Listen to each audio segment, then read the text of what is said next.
తాకట్లో ఉన్న మీ బంగారాన్ని విడిపించి ఆ రోజు ఆన్లైన్ రేటుకి కొంటాం. Sharma gold company. అందరికీ నమస్కారం. నా పేరు మాధురి. మీరు చూస్తున్నది సుమన్ టీవీ నెట్వర్క్. శివరాత్రి రోజు మనము ఏ లింగానికి అభిషేకం చేస్తే ఎలాంటి ఫలితాలు వస్తాయి, దాంతో పాటుగా మరి శివరాత్రి సందర్భంగా ఆ రోజు మనం చేయాల్సిన జాగరణ ఏ విధంగా ఉండాలి, ఎలా చేయాలి, ఇలాంటి ఆసక్తికరమైన విషయాలు తెలియజేయడానికి మనతో పాటు ఉన్నారు ప్రముఖ జ్యోతిష్య పండితులు బ్రహ్మశ్రీ నందిబట్ల శ్రీహరి శర్మ గురువు గారు. నమస్కారం గురువు గారు. వాగర్థ విమ సంపృక్తౌ వాగర్థ ప్రతిపత్తయే జగతః పితరౌ వందే పార్వతీ పరమేశ్వరౌ. సదాశివసమారంభాం శంకరాచార్య మధ్యమాం అస్మదాచార్య పర్యంతం వందే గురు పరంపరాం.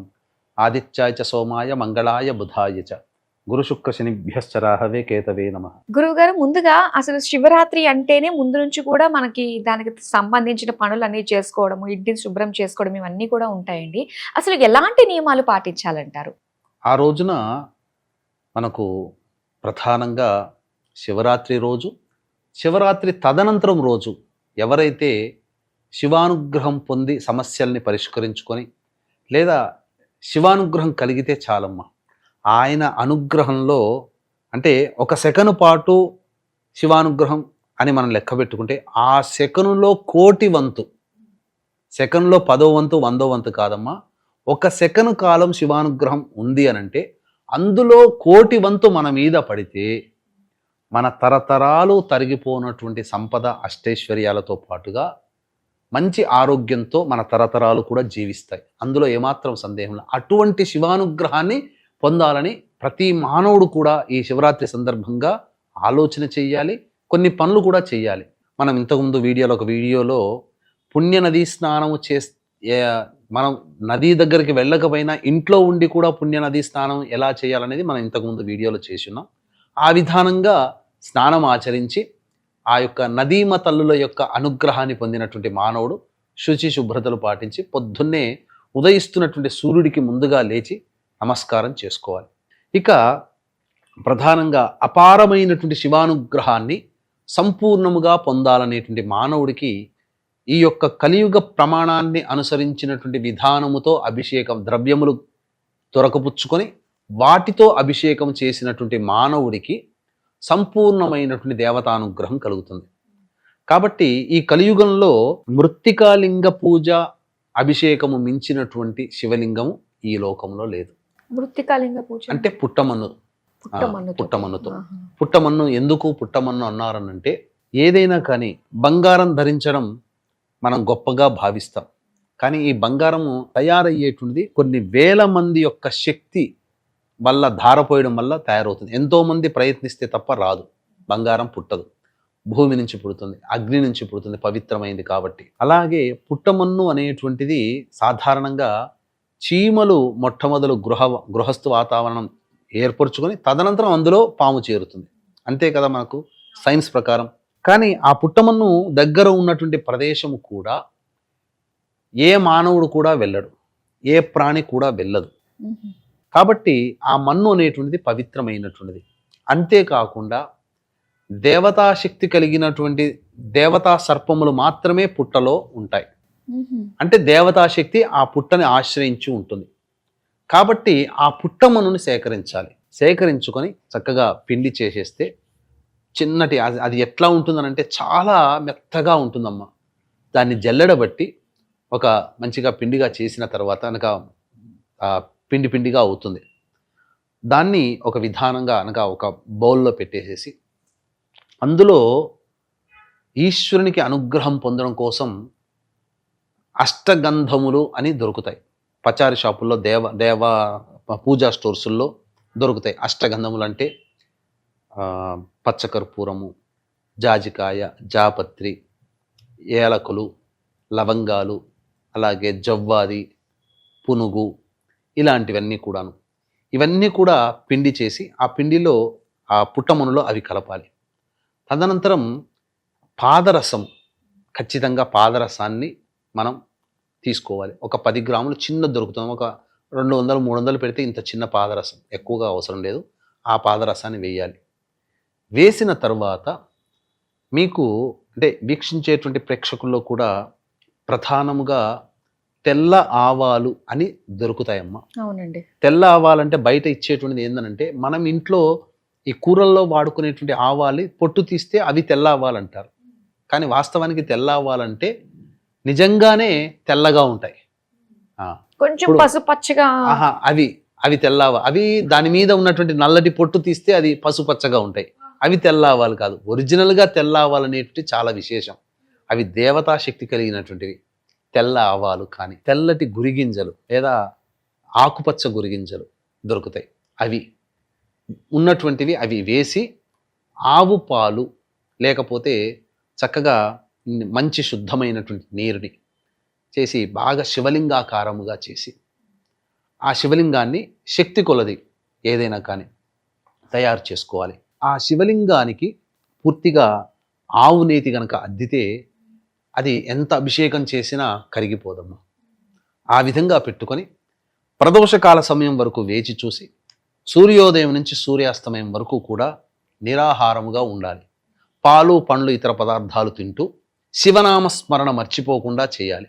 ఆ యొక్క శివరాత్రి రోజున ఏ ప్రాణికి కూడా ఇసుమంత హాని కూడా చేయకూడదు. మనకు చెప్పబడి ఉందంటే మనం నడిచేటువంటి దారిలో కానీ ఆ రోజున దోమలు కుట్టినా మనం బాధిస్తుంటే అబ్బా అని కొట్టేసేస్తాం. మామూలు రోజున తెలియకనే వచ్చేస్తుంది. కానీ ఆ రోజున శివరాత్రి రోజున మనము చిన్నగా అదివితే చాలమ్మా.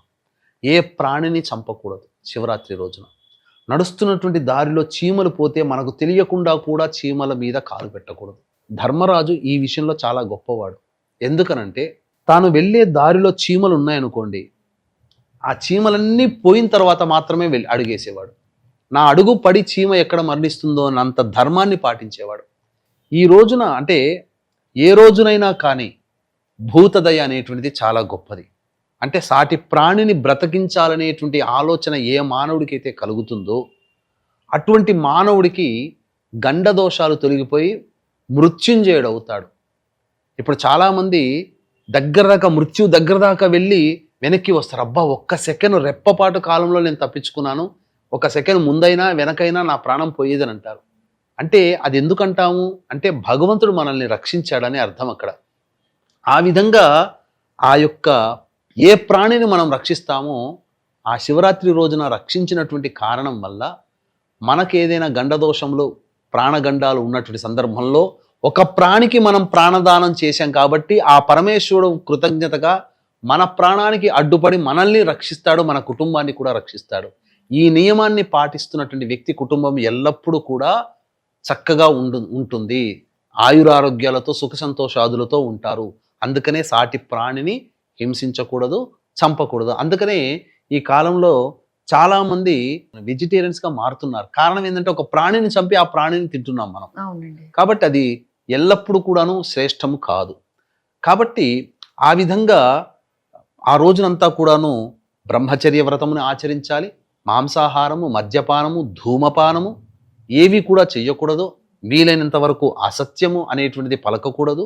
ఇంట్లో ఉన్నటువంటి పిల్లలని, పెద్దలని, స్త్రీలని, మహిళలని ఎవ్వరినీ కూడా బాధించకూడదు. ఆ రోజంతా శివనామ స్మరణ చేసుకుంటూ శివుని యొక్క వృత్తాంతములు వినుకుంటూ ఆ రోజంతా ఉండాలి. మధ్యాహ్నం పూట అస్సలు నిద్రపోకూడదు. ఎందుకంటే కొంతమంది మధ్యాహ్నం నిద్రపోయి జాగరణ చేయాలని మధ్యాహ్నం నిద్రపోతుంటారు. అటువంటి వాళ్ళు ఆ విధంగా చేయకూడదు. ఇక ప్రదోషకాల సమీపిస్తుండగానే ఆ యొక్క ద్రవ్యములన్నీ కూడాను మనం చెప్పినటువంటి విధానంగా చేర్చుకున్నాం కదా. చక్కగా 8 రకాలైనటువంటి పుష్పాలని మనం ఆ రోజు సిద్ధం చేసుకోవాలి.